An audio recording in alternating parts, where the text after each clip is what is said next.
Last class के अंदर आप लोगों ने बच्चों देखा था आर्टिकल 1 संविधान का अनुच्छेद 1 क्या लिखा हुआ है बच्चों इसमें, India that is Bharat shall be a union of state, India जो कि भारत है राज्यों का संघ होगा। और यहां पर यह भी समझा कि इंडिया वर्ड कैसे आया कॉन्स्टिट्यूशन के अंदर, भारत वर्ड कैसे आया और दोनों वर्ड क्यों ऐड किए गए, इंडिया जो कि भारत है ये लिखा हुआ है। और यहां पे आप लोगों ने लास्ट क्लास में दुष्यंत और शकुंतला की कहानी भी सुनी होगी और आप लोगों को काफी मजा भी आया होगा। वो सारी चीजें मैंने डिटेल में बताई थी, तो थोड़ा रिवाइज करवा देता हूं। ये जो अनुच्छेद 1 है इंडिया जो कि भारत, ये दो चीजें बताएगा आपको, एक तो देश का नाम और दूसरा हमारी जो पॉलिटी है उसका टाइप, राज्य व्यवस्था का प्रकार। और बता देता हूं टाइप ऑफ पॉलिटी का मतलब यूनियन ऑफ स्टेट, राज्यों का संघ होगा। और राज्यों के संघ का मतलब मैंने बताया था आप लोगों को कि जो राज्य है वो संघ के अंदर शामिल है, उसको तोड़ा नहीं जा सकता। बाप बेटे वाला रिलेशन भी मैंने आप लोगों को बताया था लास्ट क्लास के अंदर। तो अनुच्छेद 1 आर्टिकल 1 इन चीजों के साथ डील करता है। आर्टिकल 1 के बाद हम लोग कंटिन्यू करते हैं आर्टिकल 2। तो बच्चों थोड़ा सा मैं आज की क्लास के अंदर आप लोगों को आरसी पोडियाल केस जो हुआ था उसके बारे में बताऊंगा।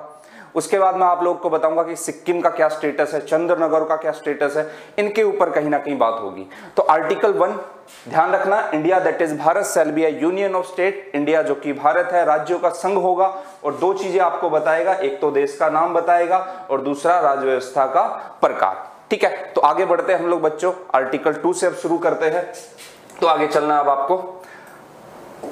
अब देखो आर्टिकल 2 अनुच्छेद 2 दिखाई दे रहा होगा, एडमिशन और establishment of new state into the union of India, भारतीय संघ में नए राज्य का प्रवेश या स्थापना।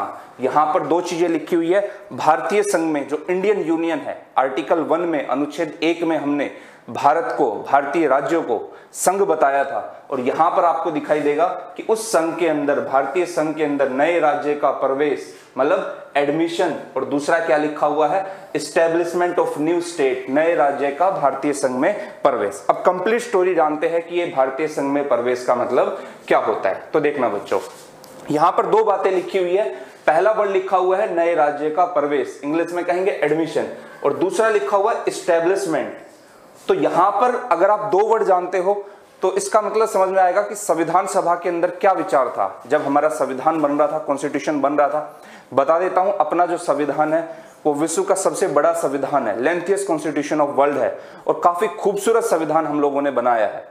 अगर मैं संविधान की बात करूं तो संविधान में आपको अलग अलग कमेटी दिखाई देगी। सबसे इंपॉर्टेंट सब कमेटी जिसको कहा जाता है ड्राफ्टिंग कमेटी थी, जो कि कॉन्स्टिट्यूएंट असेंबली की सब कमेटी मानी जाती है। ठीक है, तो उसको लेकर क्या डिबेट हुई उसके ऊपर भी हम लोग बात करेंगे। और यहां पर दो वर्ड के तरफ आपको ध्यान देना है, एक एडमिशन और दूसरा एस्टेब्लिशमेंट, नए राज्य का प्रवेश और दूसरा नए राज्य की स्थापना। तो पहले तो बच्चों समझना है कि नए राज्यों का प्रवेश इसका क्या मतलब है और नए राज्यों की स्थापना इसका क्या मतलब है। तो बता देता हूं, इसके अंदर एक बात और लिखी हुई है, एक स्टेटमेंट और लिखी हुई है, मैं बता देता हूं। Parliament decided on term and condition, कौन निर्धारित करेगी, संसद निर्धारित करेगी।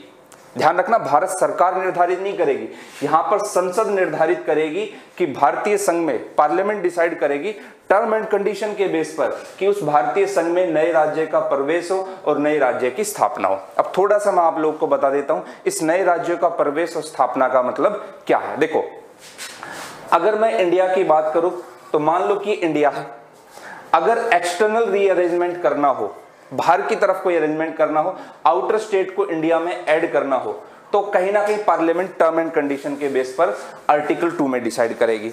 और अगर इंटरनली रीअरेंजमेंट करना हो, आंतरिक विभाजन करना हो या आंतरिक रीअरेंजमेंट करना हो, तो आर्टिकल 3 में आगे हम लोग समझेंगे। यहां पर सबसे इंपॉर्टेंट पॉइंट क्या है कि उस भारतीय संघ में नए राज्य का प्रवेश हो रहा है और स्थापना हो रही है, उसके लिए कौन निर्धारण करेगा, पार्लियामेंट, हमारी संसद निर्धारित करेगी कि क्या कंडीशन है, क्या टर्म एंड कंडीशन है। उस टर्म एंड कंडीशन के बेस पर नए राज्य का प्रवेश भारतीय संघ के अंदर किया जाए। अब भारतीय संघ के अंदर नए राज्य का प्रवेश और स्थापना हो रही है, आपको पता है कौन डिसाइड कर रहा है, संसद निर्धारित कर रही है, संसद डिसाइड कर रही है। अब आगे की चीजें आपको समझनी है कि वो टर्म एंड कंडीशन क्या हो सकती है, क्या नहीं हो सकती है। तो एक छोटा सा पॉइंट मैं आप लोग को बता देता हूं कि पार्लियामेंट अपने तरीके से डिसाइड करेगी कि अगर किसी आउटर स्टेट को, आउटर टेरिटरी को अगर अक्वायर्ड करना है तो क्या तरीका होगा, अगर दूसरा स्टेट जहां पर पॉलिटी एग्जिस्ट नहीं है, जहां पर सरकार नहीं चल रही है, उसको अगर एक्वायर्ड करना हो तो क्या तरीका होगा? वो सारी टर्म एंड कंडीशन कौन डिसाइड करेगी? पार्लियामेंट डिसाइड करेगी, संसद निर्धारित करेगी। थोड़ा सा मैं आप लोग को बता देता हूं कि यहां पर नए राज्यों का प्रवेश और स्थापना, इसका मतलब इस चीज पर डिपेंड करेगा कि जिस राज्य को, जिस क्षेत्र को, जिस देश को हम अक्वायर्ड कर रहे हैं, हम अधिकृत कर रहे हैं, वहां पर पहले से सरकार है या नहीं है। एक एग्जांपल मैं आप लोग को बता देता हूं, जैसे फॉर एग्जांपल म्यांमार का एग्जांपल हम लोग ले लेते हैं। अब म्यांमार का कोई रीजन है, म्यांमार का कोई क्षेत्र है, अगर उस क्षेत्र को भारतीय संघ में मिलाना है तो ये हमारी पार्लियामेंट डिसाइड करेगी अपने टर्म एंड कंडीशन के बेस पर कि उसको भारतीय संघ के अंदर स्थापित किया जाए। अगर म्यांमार के उस क्षेत्र के अंदर पहले से कोई सरकार चल रही है, कोई गवर्नमेंट वहां पर है और उसको अक्वायर्ड किया जाए, तो उसका मतलब होगा कि उसकी स्थापना की जा रही है। उसका मतलब क्या होगा? उसकी स्थापना की जा रही है। दूसरा क्या है कि मान लो कि ऐसा क्षेत्र है जहां पर कोई सरकार नहीं है, बिल्कुल खाली एरिया है, म्यांमार का क्षेत्र, उसको अक्वायर्ड किया जा रहा है, तो उसका मतलब कि नए राज्य का प्रवेश किया जा रहा है। तो ये डिपेंड इसके ऊपर करेगा कि उस स्टेट के अंदर, वहां पर जिस क्षेत्र को अक्वायर्ड किया जा रहा है, जिसको अधिकृत किया जा रहा है, वहां पर सरकार है या नहीं है। इसका सिंपल सा मतलब ये हुआ कि इंडिया जो है, भारत जो है, अगर भारत से बाहर कोई भी स्टेट अगर इंडिया के इसके अंदर आता है, इंडियन यूनियन के अंदर, तो पार्लियामेंट डिसाइड करेगी भाई। तो आर्टिकल 2 के अंदर ये सारी चीजें दिखाई देगी। दोबारा रिपीट कर देता हूं, नए राज्यों का प्रवेश और नए राज्यों की स्थापना लिखी हुई है, और कौन डिसाइड करेगा? पार्लियामेंट डिसाइड करेगी, संसद निर्धारित करेगी, और संसद की कुछ टर्म एंड कंडीशन होगी। तो ये सिंपल सी बात आप लोगों ने जानी। अब आगे की स्टोरी हम लोग समझते हैं। अब कई बच्चों के दिमाग में क्वेश्चन आता है कि सर ऐसे तो बहुत सारे एग्जाम्पल दिखाई देंगे, जैसे गोवा का एग्जाम्पल है, दादर नगर हवेली का एग्जाम्पल है, दमन एंड दीव का एग्जाम्पल है, फ्रांस की कुछ बस्तियां थी, पांडिचेरी, माहे, क्राइकल, यनम, चंद्रनगर भी इवन, और उसके बाद आपको दिखाई देगा लक्षद्वीप वगैरह। तो मैं बता देता हूं कि ये जितने भी एग्जाम्पल मैंने आपको बताए हैं वो आर्टिकल 2 के अंदर नहीं आते हैं। क्यों नहीं आते उसके ऊपर भी हम लोग बात करेंगे। तो पहले तो बेसिक चीजें आपको समझनी है। देखो, नए राज्यों का प्रवेश और नए राज्यों की स्थापना हम लोग भारतीय संघ के अंदर कर रहे हैं, तो आगे की स्टोरी आप लोग को जाननी है। आरसी पोडियाल केस क्या था, आज की क्लास में कहीं ना कहीं आपको पता चलेगा। तो आगे की चीजें मैं आप लोग को बता देता हूं कि अगर एग्जाम्पल की बात करो, अनुच्छेद 2 का क्या एग्जाम्पल है, तो कई लोग गोवा, दमन दीव, दादर नगर हवेली, इन सब का एग्जाम्पल देते हैं, फ्रांस की बस्तियों का एग्जाम्पल देते हैं, लक्षद्वीप का एग्जाम्पल देते हैं। तो मैं बता देता हूं, इसका एक ही एग्जाम्पल आपको दिखाई देगा अनुच्छेद 2 का, और वो है चंद्रनागौर। बात करेंगे कि कैसे क्या एग्जाम्पल है, सिक्किम क्यों नहीं है उसके ऊपर भी बात करेंगे। तो थोड़ा सा आप लोग समझना, तो थोड़ा सा मैं आप लोग को बता देता हूं।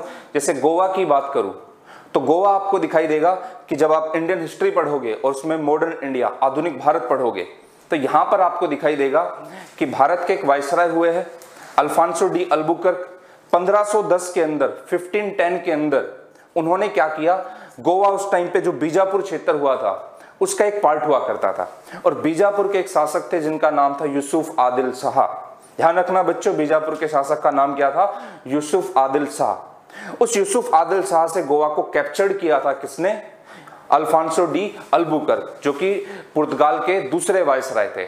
आगे चलकर 1530 के अंदर, 1530 के अंदर गोवा को कैपिटल बना दिया गया। किसकी? गोवा को कैपिटल बना दिया गया पुर्तगालियों की, पुर्तगीज की।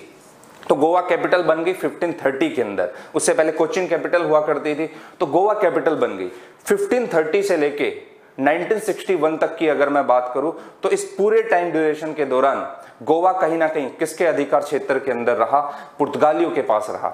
61 के आसपास हमारी सरकार, भारत सरकार वहां पर पुलिस एक्शन करती है, पुलिस कार्रवाई करती है, और जब भारतीय पुलिस वहां पर जाती है, भारतीय सेना वहां पर जाती है, तो गोवा, पुर्तगाल की सरकार क्या करेगी? पूरे के पूरे गोवा क्षेत्र को छोड़ देगी वहां पर। अच्छा, एक एग्जाम्पल मैं आप लोग को बता देता हूं। ऐसी आपको बहुत सारे एग्जाम्पल मिलेंगे इंडियन हिस्ट्री के अंदर। तो जब ये गोवा मिला 1961 के अंदर, तो ध्यान रखना, गोवा को भारत में मिलाने के लिए हमने संविधान में संशोधन किया था, कॉन्स्टिट्यूशन में अमेंडमेंट किया था। तो गोवा जो है आर्टिकल 2 के अंदर नहीं आता है। तो गोवा आपको दिखाई देगा 1961 के अंदर भारत का हिस्सा बन गया और उसके लिए संविधान का संशोधन करना पड़ा। जब आप लोग आगे अनुच्छेद 4 पढ़ोगे, आर्टिकल 4 पढ़ोगे, तब आपको दिखाई देगा कि 2 और 3, अनुच्छेद 2 में जो बातें लिखी हुई है और 3 में जो बातें लिखी हुई है, उनमें कोई भी बदलाव करना है, उनमें जो भी चीजें आती है, किसी राज्य का क्षेत्र बढ़ाना हो, कम करना हो, तो उसके लिए संविधान संशोधन की आवश्यकता नहीं पड़ती। लेकिन अनुच्छेद 2 में गोवा बिल्कुल नहीं आएगा, उसके लिए हमने संविधान का संशोधन किया। कंफ्यूज मत होना, धीरे धीरे बने रहना, धीरे धीरे चीजें समझ में आएगी, क्योंकि भाई ये संविधान है, इतना इजीली समझ में नहीं आता। क्योंकि अगर इतना इजीली समझ में आता तो भाई वकीलों को कौन पूछता। आपने देखा होगा आज के टाइम पे पड़ोसी का पड़ोसी के साथ झगड़ा हो जाता है, पड़ोसन के साथ तो नहीं होता है खैर, तो पड़ोसी का पड़ोसी के साथ झगड़ा हो गया और बात बात पर 100 नंबर पे कॉल हो जाती है, या छोटी मोटी चीजें जो होती है कोर्ट में सीधा चले जाते हैं। और वहां पर अगर वकील वगैरह है, उसको कानून की जानकारी है और सीधा अपने चैम्बर में जाते ही ये कहेगा sir half an hour 10,000 rupees, आधे घंटे जानकारी देने के 10,000 रुपए लूंगा। और कुछ नहीं है, जो उसको ज्ञान है, जिसको नॉलेज है, वो कहीं ना कहीं उसको ही आपको शो कर रहा है। तो संविधान है, कॉन्स्टिट्यूशन है, उस कॉन्स्टिट्यूशन को डिटेल में आपको जानना है। एक एक बातें जो इसके अंदर लिखी हुई है, उस एक एक वर्ड का मतलब समझना है। तो ध्यान रखना, एक एक वर्ड का जब आप मतलब समझोगे तब आपको आगे की स्टोरी समझ में आएगी कि हाँ इसका मतलब ये है, भाई इसका मतलब ये है। तब आप कहोगे ओ बेटे ये तो यहाँ पे खेल रहा है, हम तो ऊपर ऊपर से रटते रह गए लूसेंट वगैरह, और यहाँ पर तो नए राज्य का प्रवेश और स्थापना में अंतर होता है, एग्जिस्टिंग पॉलिटी का, राज्य व्यवस्था जो स्थापित है उसका। तो ये बच्चों ध्यान रखना कि संविधान की एक एक बातें आपको समझते हुए चलनी, और टेंशन लेने की जरूरत नहीं है। आगे की जो भी क्लासेस होगी उसके अंदर कंप्लीटली मास्टर बन जाओगे। रटना नहीं है, बिल्कुल चीजों को समझना है। जैसे आपने इंडिया भारत की स्टोरी समझी, यहां पर सिंपल आया भारतीय संघ में नए राज्य का प्रवेश व स्थापना, 2 मिनट के अंदर चीजें याद हो गई। India that is Bharat, article 1, नए राज्य का प्रवेश स्थापना, अनुच्छेद 2। और जितना हो सके थोड़ा कीवर्ड याद किया करो बच्चों, क्योंकि क्या होता है कि आप लाइन बाय लाइन रटते हुए चलते हो तो उससे वो सारी चीजें आप रिकॉल नहीं कर पाते। और अगर कीवर्ड समझते हो, उसके पीछे की स्टोरी आप जानते हो, तो एक एक वर्ड आपको समझ में आ जाएगा कि इसका मतलब क्या है और इन चीजों का मतलब क्या है। अब थोड़ा सा मैं आप लोग को बता देता हूं, ये जो आर्टिकल 2 है, 3 है, संविधान का जो एक एक अनुच्छेद है, संविधान सभा की उसके ऊपर लंबी बहस चली है। और इतनी बहस चली है कि अगर मैं उनके ऊपर बात करने लगूं तो शायद 4-5 क्लास तो उसी में निकल जाए। अगर हम केटी शाह जो हमारे संविधान सभा के मेंबर थे, एच.एन. कुंजरू वगैरह, तो उन्होंने आर्टिकल 2, 3 को लेकर लंबी बहस की है, लंबी चर्चा उसके ऊपर चली है। तो उनके ऊपर हमें नहीं जाना है, हमें जो वर्तमान के अंदर जो चीजें हैं उनको कहीं ना कहीं समझना है। पास्ट वाली चीजें मैं डिटेल के अंदर उनके ऊपर ही बात करता रहूंगा, क्योंकि अगर मैं कॉन्स्टिट्यूएंट असेंबली की डिबेट पढ़ाने लगा, संविधान सभा की जो वाद विवाद है वो पढ़ाने लगा, तो भाई पॉलिटी तो 1 या 2 साल 3 साल में भी कंप्लीट ना होगी। तो आपको ध्यान रखना है कि क्या क्या चीजें इसके अंदर आ रही है। तो मैंने आप लोगों को बता दिया कि गोवा भारत के अंदर आया, अनुच्छेद 2 में नहीं आएगा, संविधान का संशोधन करना पड़ा। आगे और ज्यादा डिटेल में जब आगे क्लासेस होगी तो गोवा की और स्टोरी समझेंगे। उसके बाद मैं आप लोगों को बता देता हूं, फ्रांस की सरकार जब यहां पर आई, आप हिस्ट्री के अंदर पढ़ोगे कि सबसे पहले पुर्तगीज आए, पुर्तगाल आए, फिर डच आए, फिर अंग्रेज आए, फिर डेनिश आए, फिर फ्रांस आए। कहोगे सर हम कब आएंगे? आप भी जल्दी आओगे, जैसे ही लॉकडाउन खुलेगा आप जल्दी मिलोगे। आज के टाइम पे एक वीडियो वायरल हो रही होगी, आपने देखा होगा कि लॉकडाउन के अंदर लड़का और लड़की बंद है और घरों के अंदर मुलाकात हो नहीं पा रही है। और क्या होता है कि जैसे ही लॉकडाउन खुलता है तो एक शॉर्ट क्लिप दिखाई दे रही है कि लड़की दूर खड़ी और लड़का जाके चिपट जाता, गले लग जाता उससे। तो वहां पर आपको दिखाई देगा कि भाई कितनी तन्हाई है यहाँ पर। तो चिंता मत करो, बने रहो, हंसी मजाक चलता रहेगा, सारी चीजें यहाँ पर चलती रहेगी। खैर मैं ज्यादा बातें नहीं करूंगा, वरना आप कहोगे कि नहीं ये पढ़ाने नहीं आता, टाइम पास ज्यादा करने आता है। खैर ये चीजें थी। तो आर्टिकल 2 के अंदर आपने इतना जाना। अब आगे की स्टोरी समझना। फ्रांस की सरकार जब यहां पर आई तो फ्रांस की सरकार ने, आपको कुछ क्षेत्र दिखाई देंगे, जैसे आपको पांडिचेरी, माहे, क्राइकल, यनम, चंद्रनागौर, इनका क्षेत्र दिखाई देगा। तो ये जितने भी रीजन थे तो कहीं ना कहीं इनको भी कैप्चर किया। देखो बच्चों, एक चीज मैं आप लोगों को बता देता हूं, अगर मैं एक एक स्टेट की स्टोरी सुनाने लगा, जैसे मान लो माहे कैसे कैप्चर हुआ, यनम कैसे कैप्चर हुआ, चंद्रनागौर कैसे कैप्चर हुआ, तो उसके अंदर टाइम काफी लग जाएगा और वो इतना हमारे काम का है नहीं। लेकिन टाइम टू टाइम जैसे आएगा, जैसे मेरे को टाइम मिलता है उनके ऊपर भी मैं बात करूंगा। लेकिन आज के लिए आप लोग को आर्टिकल 2 और 3 की स्टोरी जाननी है, तो ये चीज यहां पर आपको दिखाई देगी। तो फ्रांस के अधिकार क्षेत्र के अंदर थे वो, 1954 के अंदर सेम स्टोरी वहां पर बनी। तो वो जो सारे के सारे रीजन थे वो भी भारत सरकार को मिले और उन सभी को मिलाकर एक स्टेट बनाया गया, पुदुचेरी, जो कि पांडिचेरी था। और ये जो पांडिचेरी था ध्यान रखना बच्चों, इस पांडिचेरी को ही ये माहे, कराईकल, यनम, इनको मिलाकर एक पांडिचेरी क्षेत्र बनाया गया। इसके लिए भी संविधान का संशोधन करना पड़ा, याद रखना बच्चों। तो बच्चों गोवा और पांडिचेरी के लिए संविधान का संशोधन करना पड़ा। ध्यान रखना अनुच्छेद 2 के अंदर वो नहीं हुआ था। खैर आगे हम लोग बात करते हैं। थोड़ा सा मैं आप लोगों को सिक्किम की स्टोरी बता देता हूँ। तो सिक्किम को समझने के लिए आपको एक आर्टिकल समझना पड़ेगा, जो है आर्टिकल 2A, जो कि आर्टिकल 2 से अलग पार्ट है। तो खैर आप लोग इतना समझ गए कि गोवा पुर्तगाल के अधीन था, और उसके बाद आपने देखा कहीं ना कहीं फ्रांस की बस्तियां थी, माहे, कराईकल, यनम, ये जो क्षेत्र थे, पुदुचेरी, इनको मिलाकर जो पांडिचेरी पुदुचेरी बना, इन दोनों के लिए संविधान का संशोधन करना पड़ा। अब थोड़ा सा हम लोग सिक्किम के बारे में समझ लेते हैं बच्चों। तो थोड़ा सा सिक्किम के बारे में मैं आप लोग को बता देता हूं। अब देखना सिक्किम क्या था। तो पहले तो थोड़ा सा आप ध्यान रखना कि अगर आप मैप में देखते हो,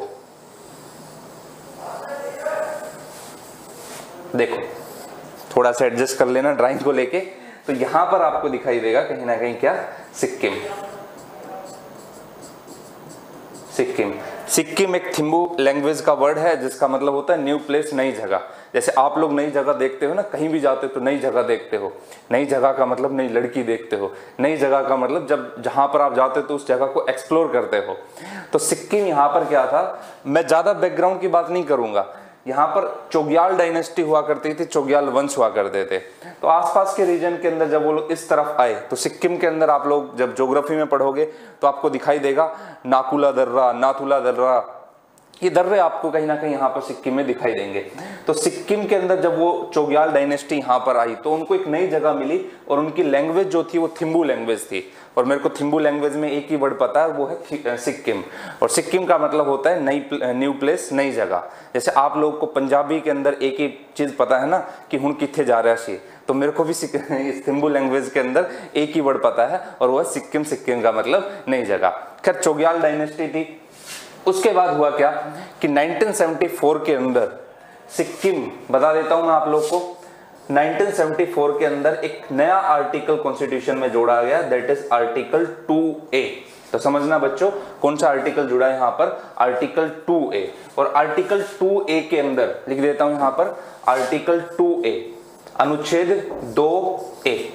तो आर्टिकल 2A के अंदर क्या दिया गया, सिक्किम को एक एसोसिएट स्टेट बनाया गया। सिक्किम को क्या बनाया गया, सिक्किम को भारत का सह राज्य बनाया गया। सिक्किम को एसोसिएट स्टेट बनाया गया।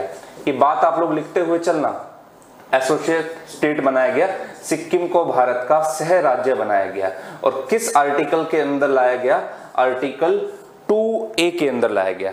और ध्यान रखना आर्टिकल 2A को लेकर कॉन्स्टिट्यूशन के अंदर एक अमेंडमेंट हुआ, और वह अमेंडमेंट कौन सा था, 35th अमेंडमेंट, 35वां संविधान संशोधन। कब, 1974। ध्यान रखना सिक्किम को एसोसिएट स्टेट का दर्जा दिया गया, किस आर्टिकल के अंदर, 2A के अंदर, अनुच्छेद 2A के अंदर। और कौन सा संशोधन था, 35वां संविधान संशोधन। किस ईयर हुआ, 1974 के अंदर हुआ, और सिक्किम को सह राज्य का दर्जा दे दिया। और एक चीज और बता देता हूं, जब ये 35th अमेंडमेंट 1974 हुआ, इसमें आर्टिकल 2A जोड़ा गया, और सिक्किम को स्पेशल स्टेटस कहीं ना कहीं दिया गया।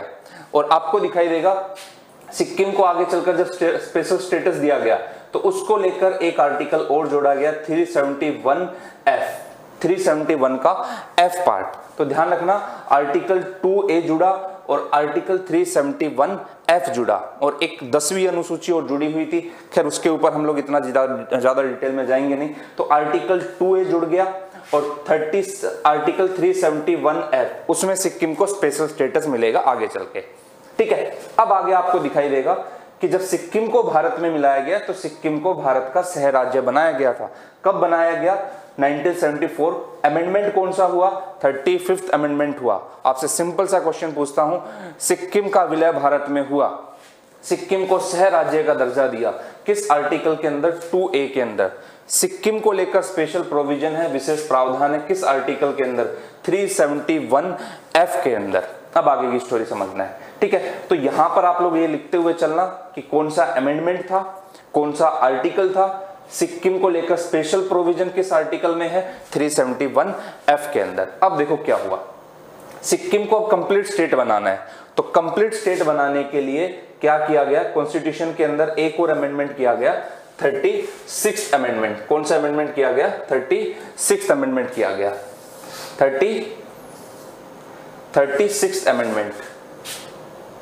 एक सेकेंड बच्चों, ठीक है, तो कौन सा अमेंडमेंट किया गया, 36 अमेंडमेंट, और वो कब हुआ, 1975 के अंदर 36वां संविधान संशोधन 1975 हुआ, और उस 36वें संविधान संशोधन 1975 के अंदर आर्टिकल 2A को रिपील कर दिया गया, आर्टिकल 2A को हटा दिया गया, जिसमें सिक्किम को एसोसिएट स्टेट बनाया गया था। 36 अमेंडमेंट के जरिए आर्टिकल 2A हट गया और Sikkim becomes complete state of India.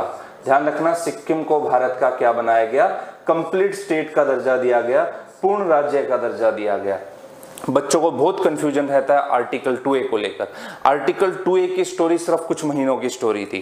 मैं दोबारा रिपीट कर देता हूं, आर्टिकल 2A में क्या लिखा हुआ था, Sikkim to be associate state of India, Sikkim Bharat का सह राज्य होगा। और किस अमेंडमेंट से आया था वो, 35th अमेंडमेंट 1974, 35वां संविधान संशोधन 1974। ये क्वेश्चन जो है वो CAPF AC एग्जाम के अंदर आ चुका है। आप लोग बच्चों ध्यान रखना, 35वां संशोधन था, 2A जोड़ा गया, सिक्किम को एसोसिएट स्टेट बनाया गया, और उसके कुछ महीनों के बाद 36 अमेंडमेंट हुआ। किस ईयर हुआ, 1975, 36वां संविधान संशोधन 1975 हुआ, और आर्टिकल 2A को हटा दिया गया और सिक्किम को कैसा स्टेट बना दिया गया, कंप्लीट स्टेट बना दिया गया। तो आर्टिकल 2A की स्टोरी आपको कुछ टाइम की स्टोरी दिखाई देगी। अब आगे हम लोग कंटिन्यू करते हैं। मैं एक बार दोबारा से रिपीट कर देता हूं, आर्टिकल 2 में भारतीय संघ में नए राज्य का प्रवेश व स्थापना समझी, और आर्टिकल 2 के अंदर ये चीजें समझी आपने, और 2A के अंदर आपने किसकी स्टोरी जानी, सिक्किम की स्टोरी जानी। तो 2A आपके एग्जाम पॉइंट ऑफ व्यू से बड़ा इंपॉर्टेंट बनता है। ये सारी चीजें आप लोग ध्यान रखना। एक सिंपल सा क्वेश्चन पूछता हूं, आप कमेंट बॉक्स में लिखना कि बताओ सिक्किम को स्पेशल स्टेटस किस आर्टिकल के अंदर मिला हुआ है। तो बच्चों के कमेंट आने चाहिए, और उसका आंसर आपको दिखाई देगा आर्टिकल 371 का क्लोज F। तो ध्यान रखना, सिक्किम को स्पेशल स्टेटस दिया गया है किस आर्टिकल के अंदर, 371 F के अंदर।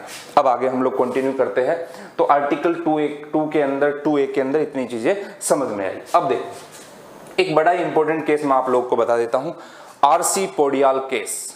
एक्चुअल में केस क्या था, आपने देखा सिक्किम को लेकर कॉन्स्टिट्यूशन के अंदर एक तो आर्टिकल आया था 2A, जो कि कुछ टाइम के बाद कंप्लीट स्टेट बना तो हट गया। उसके बाद एक आर्टिकल आया, आर्टिकल 371F, आर्टिकल 371F। अब इसको लेकर क्या केस हुआ, RC पोडियाल केस हुआ, और इस RC पोडियाल केस में इन दोनों आर्टिकल को चैलेंज किया गया कि आर्टिकल 2A और 371F जो है वो कहीं ना कहीं कॉन्स्टिट्यूशन को वोलेट कर रहे हैं। तो RC पोडियाल केस का नाम लिख देता हूं, केस का नाम क्या था, RC पोडियाल केस। दोबारा रिपीट कर देता हूं बच्चों, केस का नाम क्या था, RC पोडियाल केस। और इस RC पोडियाल केस के अंदर 2A को चैलेंज किया गया, और आर्टिकल 371F जिसमें सिक्किम को स्पेशल स्टेटस दिया गया है उसको चैलेंज किया गया। और बता देता हूं RC पोडियाल केस में क्या स्टेटमेंट आई। RC पोडियाल केस में ये आई स्टेटमेंट आई कि जो आर्टिकल 2A है और 371F है वो हमारे संविधान के बेसिक स्ट्रक्चर का वोलेशन नहीं कर रहा है, और इसको जो स्पेशल स्टेटस दिया है वो 371F के अंदर वो बिल्कुल ठीक है। तो ध्यान रखना, RC पोडियाल केस बड़ा ही इंपॉर्टेंट केस है। उसके अंदर इन दोनों आर्टिकल को चैलेंज किया गया था, और इसके अंदर कोर्ट ने कहा कि सिक्किम का जो स्टेटस है वो संविधान का बेसिक स्ट्रक्चर वोलेट नहीं कर रहा है, वो कहीं ना कहीं आर्टिकल 371 में जो स्पेशल स्टेटस है वो कहीं ना कहीं ठीक वाली चीज है।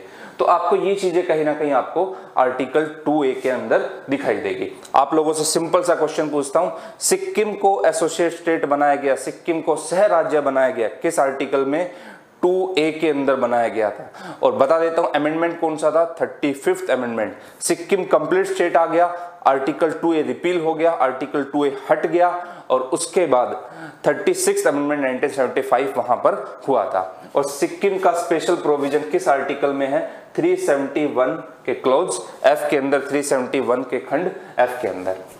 तो ये स्टोरी कहीं ना कहीं आप लोगों ने किस आर्टिकल की समझी? अनुच्छेद 2 की समझी। एक और केस मैं आप लोगों को बता देता हूं। खैर इतनी केस का जिक्र मैं करूंगा नहीं, आप लोग शायद बोर होंगे केस सुनते सुनते, कहोगे सर अपने केस से तो निपटा नहीं जा रहा, आप नए पे नए केस ले लाते जाओ। खैर मैं समझ सकता हूँ आप लोगों के ऊपर कौन से केस लगे हुए हैं। कहोगे सर कुछ नहीं है, केस कुछ नहीं है, बस टाइम कट रहा है किसी तरीके से। तो आप लोग के केस का जल्दी निपटारा होगा। कोर्ट बैठ चुकी है और आप समझ गए होंगे कि मैं किस पॉइंट के ऊपर बात कर रहा हूँ। तो कोर्ट बैठ चुकी है और कोर्ट जल्दी डिसीजन देगी कि भाई लॉकडाउन कंप्लीटली खोल दिया जाए और जिसको जिससे मिलना है घूमने फिरने की कंप्लीट आज़ादी दी जाए। अब आप देखोगे कि संविधान का अनुच्छेद 19(1)(d) आपको कहीं भी घूमने की आज़ादी देता है, तो आप इजीली जो है कहीं ना कहीं घूम सकते हो, आप कहीं पे बस सकते हो, कहीं पे रह सकते हो, तो कोई इस चीज़ की दिक्कत नहीं है। तो घूमने फिरने की आज़ादी आपको जल्दी मिलने वाली है अनुच्छेद 19(1)(d) के अंदर, वो रोक टोक जल्दी हटने वाली है। लॉकडाउन सबके लिए बेकार है, चाहे वो कोई भी पर्सन, चाहे आप हो, चाहे हमारे जैसे टीचर है, चाहे कोई और भी पर्सन है। तो कहीं ना कहीं चीज़ें इम्पैक्ट हुई है, इफेक्ट हुई है, लेकिन जल्दी छुटकारा मिलेगा। बस वो आपको सब्र रखना है, थोड़ा सा इतना पेशेंस रखा 4-5 महीने का, थोड़ा सा और रखना है, चीज़ें स्मूथली चलेगी, इकोनॉमी स्मूथली आएगी अपनी, तो मतलब अच्छे दिन आएंगे। खैर मेरी टैगलाइन नहीं है ये, तो ये चीज़ आप लोग थोड़ा सा ध्यान रखना। तो सिक्किम को लेकर मैंने आप लोग को चीज़ें बताई। अच्छा एक केस मैं आप लोग को और बता देता हूँ। स्टेट ऑफ सिक्किम का केस था 1994 का। तो वहां पर क्या हुआ था कि सिक्किम के अंदर जो था, जब 371F लाया गया था, तो सिक्किम के अंदर ये था कि लोकल और नॉन लोकल, जैसा कि जम्मू कश्मीर में होता था कि भाई वहां पर ये होता था कि सिक्किम के लोग को प्रायोरिटी दी जाती थी कहीं ना कहीं गवर्नमेंट जॉब के अंदर, और बहुत सारी चीजें ऐसी थी जो सिक्किम के लिए स्पेशल प्रोविजन करती थी। तो जब ये स्टेट ऑफ सिक्किम का केस था, तो इसके अंदर भी इस चीज को चैलेंज किया गया, इस चीज को कोर्ट के अंदर चुनौती दी गई कि भाई ऐसा भेदभाव क्यों कर रहे हो, क्योंकि हम तो भारतीय संघ है और हम लोग भारत की बात कर रहे हैं यहाँ पर, और यहाँ पर एक स्टेट के लोग नौकरी पा सकते हैं, जो वहां पर रहते हैं वही पा सकते हैं, दूसरे स्टेट के लोग नहीं पा सकते, जैसा आपने जम्मू कश्मीर के अंदर देखा था। तो यहाँ पर स्टेट ऑफ सिक्किम केस के अंदर कोर्ट का डिसीजन आया कि जो लोकल वर्सेस नॉन लोकल्स है, तो वहां पर जो उनको नौकरियां दी जा रही है वो कहीं ना कहीं सिक्किम के स्पेशल प्रोविजन के तहत दी गई है 371F, और वो संविधान के किसी भी अनुच्छेद का वायलेशन, अनुच्छेद का उल्लंघन नहीं कर रहा है। तो कहीं ना कहीं चीजें ठीक निकल कर आई। तो ध्यान रखना, ये आर्टिकल 2 की स्टोरी कंप्लीटली हमने समझी। दोबारा रिपीट कर देता हूं। भारतीय संघ में नए राज्य का प्रवेश व स्थापना अनुच्छेद 2 था, और 2A के अंदर सिक्किम को एसोसिएट स्टेट बनाया। 35th अमेंडमेंट, 36th अमेंडमेंट हुआ, 2A रिपील हुआ और सिक्किम को कंप्लीट स्टेट बना दिया। स्पेशल प्रोविजन किस आर्टिकल के अंदर? 371F के अंदर। आरसी पोडियाल केस देखा हम लोगों ने, आरसी पोडियाल केस की जो जजमेंट आई वो मैंने आप लोगों को कंप्लीटली बता दी। अब आगे चलते हैं। अब आगे आप लोगों को समझना है आर्टिकल 3। देखो भाई, आर्टिकल 3 अगर आप लोग देखते हो तो थोड़ा सा आर्टिकल 3 अनुच्छेद 3 को समझाने से पहले मैं आप लोग को आर्टिकल 2 के बारे में बता देता हूं। देखो, कहोगे इतना तो बता दिया और कितना बताएगा, लेकिन कंपेयर करके बता देता हूं। देखो, ये इंडिया है, मान के चलो इंडिया है, मानते हो ना आप, बहुत सारी चीजें मानते हो कि लो मान लिया हमने, है प्यार नहीं तुमको, तो ऐसा ही कहीं ना कहीं मान लो, ये भी बहुत सारी चीजें मानते हो आप, पता नहीं क्या क्या सोच जाते हो कि भाई साहब एक बार अगर किसी ने तिरछी नजर से देखा है तो मान लिया शादी तक बात हो गई, तो यहां पर भी कुछ ना कुछ चीजें मान लो, ठीक है। तो अगर आपको, ये इंडिया है, अगर इसके बाहर आपको कोई अरेंजमेंट करना हो, कोई बाहर का स्टेट इंडिया में शामिल करना हो, तो जल्दी से बताओ किस आर्टिकल में, किस अनुच्छेद में होगा? वो आएगा किस आर्टिकल के अंदर? आर्टिकल 2 के अंदर। वहीं आर्टिकल 3 क्या कहता है कि जो स्टेट बन चुके हैं उन स्टेट के अंदर जो भी रीअरेंजमेंट करना है, इंटरनली रीअरेंजमेंट करना है, अभी स्टेटमेंट पढ़ के मैं आप लोगों को बताऊंगा भी, इंटरनली रीअरेंजमेंट जो भी होगा वो किस आर्टिकल के अंदर होगा? आर्टिकल 3।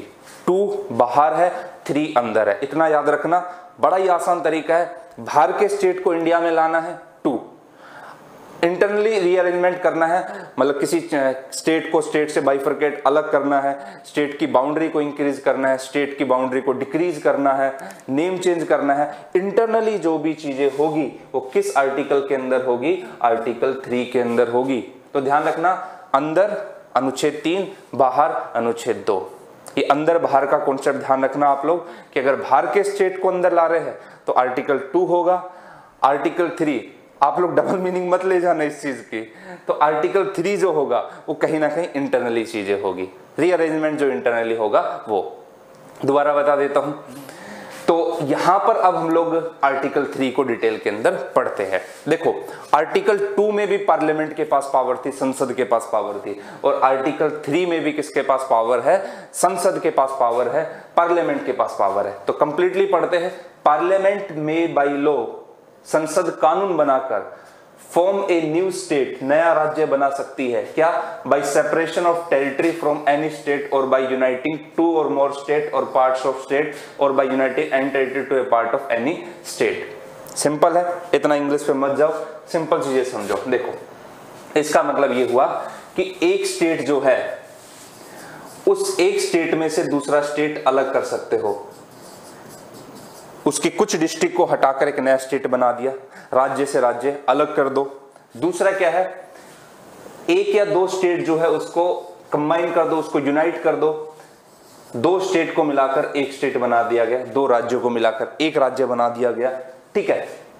तीसरा आप लोग ध्यान रखना कि यहां पर आपको दिखाई देगा कि uniting any territory to a part of any state, किसी भी टेरिटरी को यूनाइट कर देना। यूनाइट मतलब उसको जोड़ देना, मतलब स्टेट के अंदर ये जो स्टेट बन चुका है, जैसे फॉर एग्जांपल मान लो यूपी है, उत्तर प्रदेश है, तो उत्तर प्रदेश की कुछ डिस्ट्रिक्ट को हटाकर एक नया स्टेट बना सकते हो। आपने एग्जांपल देखा भी, जैसे आंध्र प्रदेश को अलग करके क्या बना, तेलंगाना बना।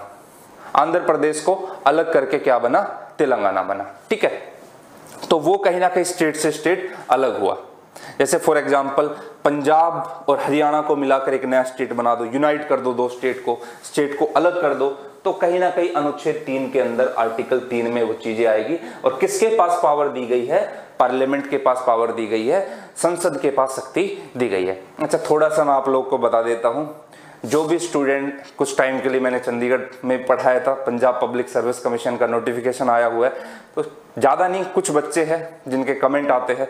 खैर पंजाबी तो मेरे को इतनी आती है नहीं, लेकिन यहाँ पर क्या है कि भाई आप लोग के लिए भी इंपॉर्टेंट है, जो लोग वीडियो वगैरह देखते हैं और जिनके सजेशन मेरे पास पर्सनली सजेशन आए हैं, तो आप लोग के लिए ये है कि आप पीपीएससी की भी तैयारी कर रहे हो, पंजाब पब्लिक सर्विस कमीशन की भी, तो इससे बाहर भाई कुछ नहीं है। जो चीजें कवर होगी वो कंप्लीटली इसके अंदर हो जाएगी, क्योंकि जो भी मैं क्लास में पढ़ाता हूं तो ध्यान रखता हूं कि सभी का ध्यान रखा जाए कि यहाँ पर जो चीजें वो यूपीएससी लेवल तक भी हो, पीसीएस लेवल के हो, एसएससी लेवल तक भी चीजें हो। हाँ थोड़ा सा टाइम जरूर लगेगा, टाइम ही टाइम आप लोग के पास, पढ़ते रहो आराम से। कहोगे सर ऐसा मत कहो, टाइम बिल्कुल नहीं है भाई, टाइम है आप लोग के पास।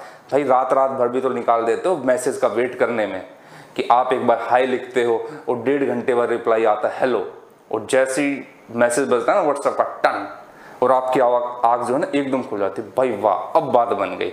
और आप लोग तो ऐसे होते हो कि एक बार अगर लड़की ने हाय, आपने हाई किया और लड़की ने हेलो का रिप्लाई कर दिया ना, बस तुरंत फीलिंग ले जाते हो भाई अब तो बात बन गई, खुद आगे से आया है। और भाई साहब खासकर उन लोगों के लिए, अगर पहले से कोई लड़की रिप्लाई कर दे फिर तो भाई आप बिल्कुल फिदा हो, आप तो पता नहीं कौन से आसमान में पहुंच जाओगे। खैर तो भाई इतना इंतजार करते हो, रात भर इंतजार करते हो किसी के लिए। कई लोग कह रहे हैं सर आप क्या समझोगे, प्यार क्या चीज होती है। तो मैं एक चीज बता देता हूँ, सचिन तेंदुलकर से पूछ रहे हो बल्ला कैसे पकड़ते हैं। खैर ये तो एक मजाक की चीज थी। तो भाई वो चीजें हैं, तो टाइम है तो उन वीडियो को कंप्लीटली कवर करो, डिटेल में करो। और 5, 10, 15 मिनट में कुछ नहीं होता। अगर एक वीडियो भी 40-50 मिनट की आ रही है तो कंप्लीटली देखो उसे, 2 या 3 बार देखो समझने के लिए, बार बार चक्कर नहीं काटने की, यहाँ देख रहे हो वहां देख रहे हो वीडियो वगैरह, एक बार चीजें कवर हो। ठीक है, खैर आगे बढ़ता हूं मैं। तो आर्टिकल 3 में मैंने बताया कि स्टेट से स्टेट, राज्य से राज्य अलग कर सकते हो, 2 राज्यों को मिला सकते हो, राज्य का सेपरेशन कर सकते हो। अगला लिखा हुआ increase the area of state. बच्चों ध्यान रखना है, अगली स्लाइड के अंदर आपको हिंदी भी मिल जाएगी। किसी भी स्टेट का एरिया बढ़ा सकते हो, क्षेत्रफल बढ़ा सकते हो। भाई साहब एरिया के बढ़ाने की अगर मैं बात करूं, एरिया को इंक्रीज करने की बात करूं, तो गांव में आपने खासकर देखा होगा, 2 खेत के बीच में अगर एक छोटा सा एरिया आ रहा है तो क्या करता है कि ये वाला बाउंड्री को बढ़ाते बढ़ाते आगे तक ले जाता है, और वो वाला भी दूसरा ही होता है कि ना भाई कैसे ले ली, इसके ऊपर तो मूंछों की लड़ाई होगी, और कहीं ना कहीं ये खेत मेरा है, ये चीजें मेरी है। तो इंक्रीज एरिया ऑफ स्टेट, तो स्टेट को आप बढ़ा सकते हो। जैसे कल की डेट को फॉर एग्जांपल मान लो ये हो कि आंध्र प्रदेश, मैं आंध्र प्रदेश का ही नाम ले लेता हूँ भाई, यूपी का लूंगा, बिहार का लूंगा, हरियाणा का लूंगा, तो सभी बच्चे ज़्यादातर नॉर्थ इंडिया के वो कहेंगे भाई मास्टर को तो बताना पड़ेगा कैसे बढ़ा दे, ठीक है। तो increase the area of any state, किसी भी स्टेट का क्षेत्र बढ़ा सकते हो। Diminish the area of any state, किसी भी स्टेट का एरिया कम कर सकते हो। Alter the boundary of any state, किसी भी स्टेट की बाउंड्री में परिवर्तन, उसकी सीमा में परिवर्तन कर सकते हो। ध्यान रखना, क्षेत्र बढ़ा सकते हो, क्षेत्र कम कर सकते हो, उसकी बाउंड्री में चेंज कर सकते हो।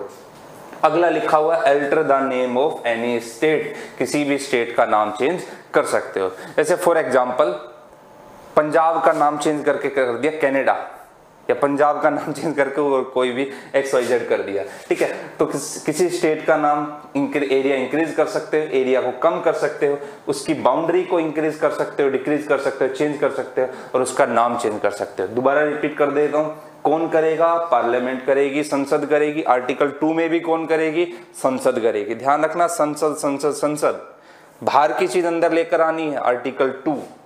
इंटरनली रीअरेंजमेंट करना है, कौन सा आर्टिकल? अनुच्छेद 3। एरिया को बढ़ाना है, एरिया को कम करना है, बाउंड्री चेंज करनी है, नाम चेंज करना है। एक बार मैं हिंदी में और दिखा देता हूं वरना बच्चे नाराज हो जाएंगे। तो आप देखना यहाँ पर हिंदी में आपको दिखाई देगा, संसद विधि द्वारा, अनुच्छेद 3 के अंदर पढ़ रहे थे, नए राज्यों का निर्माण और वर्तमान राज्यों के क्षेत्र, सीमाओं या नाम में परिवर्तन। तो संसद विधि द्वारा, संसद कानून बनाकर किसी राज्य में से उसका राज्य क्षेत्र अलग कर दे, 2 या अधिक राज्यों को या राज्यों के भाग को मिला दे, या किसी राज्य क्षेत्र को किसी राज्य के भाग के साथ मिला दे। तो ये जितना भी रीअरेंजमेंट होता है वो आपको कौन करेगा? यहाँ पर संसद करेगी। और क्या करके करेगी? कानून बनाकर। अगला दिखाई देगा, किसी राज्य क्षेत्र बढ़ा सकेगी, कम कर सकेगी, सीमाओं में परिवर्तन कर सकेगी और नाम में परिवर्तन कर सकेगी। जितने भी रीअरेंजमेंट होंगे वो किस अनुच्छेद के अंदर होंगे? किस आर्टिकल के अंदर होंगे? आर्टिकल 3 के अंदर होंगे। ध्यान रखना बच्चों, आर्टिकल 3 के अंदर होंगे। मैं आप लोगों से सिंपल सा क्वेश्चन पूछता हूं, बाहर का स्टेट इंडिया में लाना है, आर्टिकल 2। इंटरनल स्टेट के अंदर कोई भी चीजें चेंज करनी है, किस आर्टिकल के अंदर? आर्टिकल 3 के अंदर। अब आगे बढ़ते हैं, आगे देखना भाई, थोड़ा सा मैं पिछली स्लाइड पे जाऊंगा। यहां पर आपको दिखाई देगा कि ये जितनी भी चीजें हो रही है वो आर्टिकल 3 के अंदर हो रही है। और दूसरा यहां पर ध्यान रखना कि provided that no bill for the purpose shall be introduced in either house of parliament except on the recommendation of president and unless where the proposal contained the bill affect the area boundary or name of any state। इतना ध्यान नहीं देना, मैं simple language में समझा देता हूं। भाई अब आप खुद सोचो, किसी स्टेट का एरिया बढ़ा रहे हैं, किसी स्टेट का एरिया कम कर रहे हैं, किसी स्टेट का नाम चेंज कर रहे हैं, जो भी चेंज उसके अंदर हो रहा है, जो भी इंटरनली रीअरेंजमेंट हो रही है, तो ये बिल सबसे पहले किसके पास जाएगा? ये बिल आएगा प्रेसिडेंट के पास। किसके पास? राष्ट्रपति के पास। और कैसे आएगा वो आगे चीजें जब डिटेल में होगी तो और आ जाएगा, बिल के ऊपर जब हम लोग बात करेंगे। जब ये बिल राष्ट्रपति के पास आएगा तो राष्ट्रपति क्या करेगा? इस बिल को उस स्टेट के पास भेज देगा जिस स्टेट के अंदर रीअरेंजमेंट करना है। देखो यहां पर लिखा होगा, provide no bill introduce in either house except on the recommendation of the president. मतलब पहले किसकी रिकमेंडेशन चाहिए? प्रेसिडेंट की। The bill has been referred by the president to the legislature of that state. उस राज्य का जो विधानमंडल होगा, उस विधानमंडल के पास राज्य ये प्रेसिडेंट भेजेगा फॉर एक्सप्रेसिंग इट्स व्यूज, उसके व्यू जानने के लिए। ध्यान रखना, एक्सप्रेसिंग इट्स व्यू। भारत का राष्ट्रपति, प्रेसिडेंट ऑफ इंडिया, उस स्टेट के पास भेजेगा उनकी राय जानने के लिए। ध्यान रखना यहाँ पर राय है, सिफारिश नहीं लिखी हुई। राय और सिफारिश के अंदर, रिकमेंडेशन और व्यू के अंदर डिफरेंस होता है। तो प्रेसिडेंट ने उस स्टेट के पास ये बिल भेजा कि भाई आपकी बाउंड्री को कम किया जा रहा है, आपकी बाउंड्री को बढ़ाया जा रहा है, आप अपनी राय दो, आप अपने विचार रखो।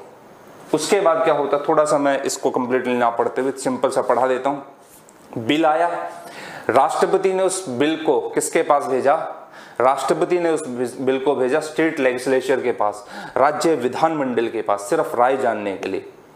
अब चाहे वो स्टेट अपनी राय दे ना दे, और या कितने टाइम पीरियड में दे, यहाँ पर टाइम पीरियड नहीं लिखा हुआ है। देखो, such time period as specified in the reference, मतलब वो टाइम पीरियड होगा जो भारत का राष्ट्रपति डिसाइड करे।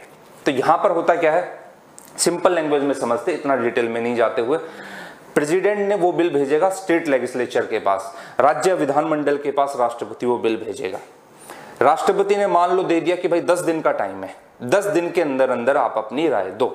यहां पर टाइम नहीं लिखा हुआ बच्चों, ध्यान रखना, टाइम डिसाइड करेगा प्रेसिडेंट। जो प्रेसिडेंट 10 दिन 15 दिन जो भी उसको दिया है, उस स्टेट का लेजिस्लेचर उस बिल को पढ़ेगा, अपनी राय देगा। अगर वो चाहता कि हाँ ठीक है हमारे नाम को चेंज कर दो, तो कहीं ना कहीं वो सिंपल प्रोसीजर से वो बिल पास हो जाएगा। उसके बाद अगर उस स्टेट ने मना कर दिया कि नहीं भाई स्टेट का नाम चेंज नहीं होना चाहिए, स्टेट का एरिया चेंज नहीं होना चाहिए, तो भी कोई फर्क पड़ने वाला नहीं है। तो भी क्या होगा, वो बिल पास हुआ समझा जाएगा।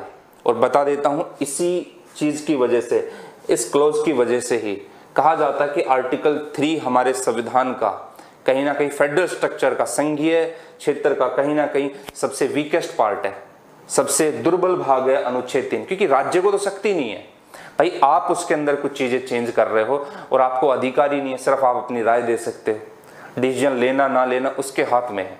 तो ध्यान रखना यहां पर ये चीजें होती है। तो राष्ट्रपति इस बिल को भेजेगा स्टेट के पास और स्टेट को बोल दिया कि भाई तुम्हें 10 दिन 15 दिन 20 दिन का टाइम दे रहा हूं, टाइम पीरियड मेंशन नहीं है, राष्ट्रपति डिसाइड करेगा। और मान लेते हैं कि 1 हफ्ते 10 दिन का टाइम दिया और स्टेट ने कहा कि ठीक है भाई हमारी तरफ से ओके है, तो बिल ओके हो जाएगा। और स्टेट ने बोल दिया कि नहीं भाई हम इसके ऊपर सहमत नहीं है, तो ध्यान रखना तब भी ये बिल पास हो जाएगा। क्योंकि हमारे यहाँ पर ज्यादा पावर किसको दी गई है, यहाँ पर पार्लियामेंट के पास पावर है और स्टेट के अंदर कोई चीज चेंज की जा सकती है, उसके सिर्फ व्यू लिए जाएंगे, बाकी चीजें यहाँ पर नहीं देखी जाएगी।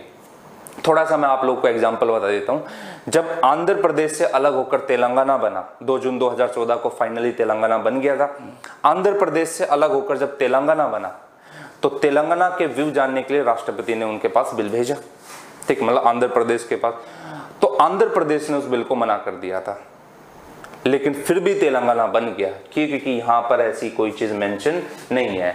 तो बच्चों आप लोगों से सिंपल क्वेश्चन पूछता हूं, बिल सबसे पहले किसके पास आएगा, प्रेसिडेंट के पास, राष्ट्रपति के पास। राष्ट्रपति किसके पास भेजेगा, स्टेट लेजिस्लेचर, राज्य विधानमंडल के पास।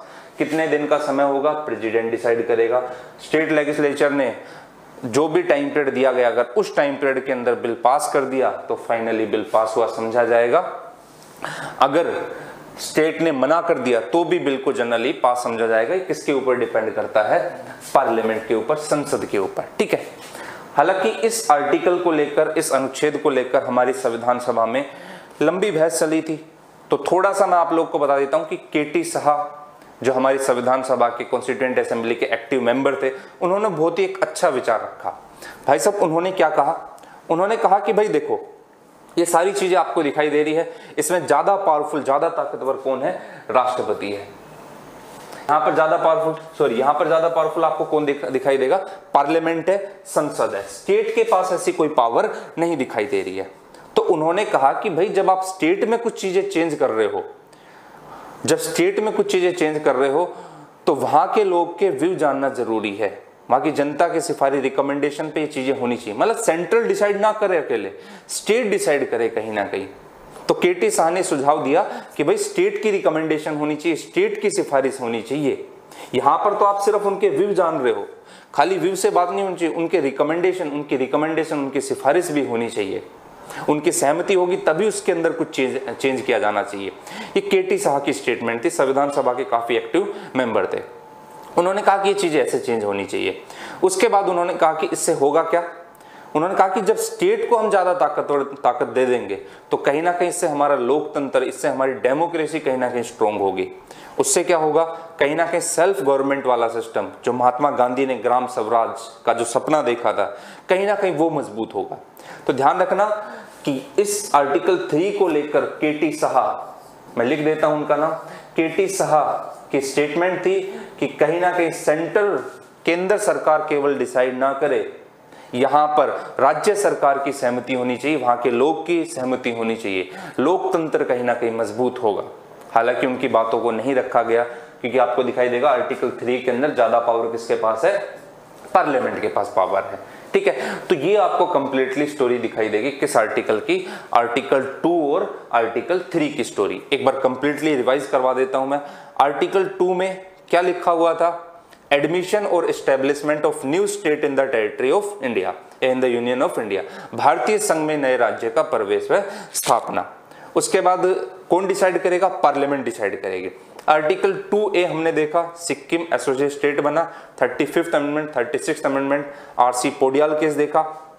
आर्टिकल 3 के अंदर रीअरेंजमेंट वाली चीजें हमने देखी, एरिया को इंक्रीज कर देना, एरिया को डिक्रीज कर देना, बाउंड्री को कहीं ना कहीं क्या कर देना, चेंज कर देना, किसी स्टेट का नाम चेंज कर देना। और ये जो बिल है वो प्रेसिडेंट के पास, फिर उसके बाद स्टेट के पास, स्टेट लेजिस्लेचर के पास टाइम पर डिसाइड होगा और फाइनली वो बिल पास हो जाएगा। पार्लियामेंट के पास यहाँ पर आपको ज्यादा पावर दिखाई देगी। तो आज की क्लास को मैं यहीं पर रोकना चाहूंगा। आर्टिकल 2 और 3 के ऊपर मैंने डिटेल में बातें की, एक एक चीज मैंने आप लोगों को पढ़ाई। उम्मीद करता हूं कि आपको क्लास पसंद आई होगी।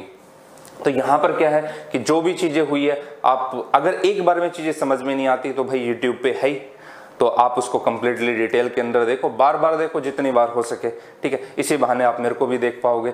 तो दूसरा क्या है, लास्ट में जाते जाते मैं आप लोगों को बता देता हूँ, अगली क्लास जो होगी मेरी, जैसे हो सकता है मॉडर्न इंडिया को लेकर मैं बात करूँ, दूसरे सब्जेक्ट को लेकर बात करूँ, तो टाइम टू टाइम वो चीज़ें आपको मिलती रहेगी, यूट्यूब के ऊपर अपडेट होता रहेगा। जो भी आपके सजेशन है, जो भी आपका कमेंट है, जो भी क्वेश्चन है या जो भी डाउट है, आप जरूर लिखें, मैं उसका रिप्लाई दूंगा और चीज़ें आपको स्मूथली मिलेगी। और लास्ट में जाते जाते एक ही बात कहना चाहूँगा, ज़्यादा से ज़्यादा चैनल को सब्सक्राइब करो, लाइक करो, कमेंट करो, क्योंकि बार बार मैं यही बात बोल रहा, क्यों पका रहे बात बोल के, लेकिन क्या करें भाई, ये चीज़ें बोलनी पड़ती है, क्योंकि मेरे को पता आप लोग तो निकम्मे करने वाले तो हो नहीं। अरे और तो छोड़ो, अगर मैं बात करूँ अपने घर वालों की भी, तो क्या है कि यार घर वाले वीडियो देखते रहते, लेकिन लाइक कमेंट सब्सक्राइब किसी ने नहीं कर रखा। बाद में देखा तो मैं कहा यार तुम लोग ही साथ नहीं दोगे तो बाहर वाला कौन साथ देगा। खैर आप लोग का साथ चाहिए चीज़ें स्मूथली चलाने के लिए, हमें मोटिवेशन मिलेगा। आज की क्लास को मैं यहीं पर ओवर करना चाहूँगा। थैंक यू बच्चों, ख्याल रखो अपना। Thank you.